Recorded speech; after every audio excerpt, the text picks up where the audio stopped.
In front of me is HUAWEI Mate X7 and today I would like to show you how you can clone apps.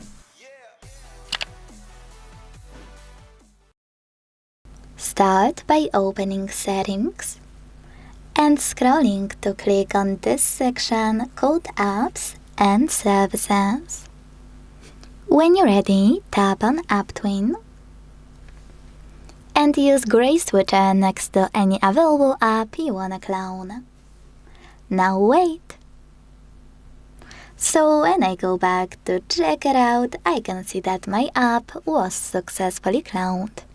If you ever wanna delete this clone, you can do that like you would any other app. Or you can go back to the same section in your settings and use now blue switcher. Then confirm your choice in the pop-up. Thanks so much for watching. If you enjoyed this video, leave a like, comment and subscribe. Bye!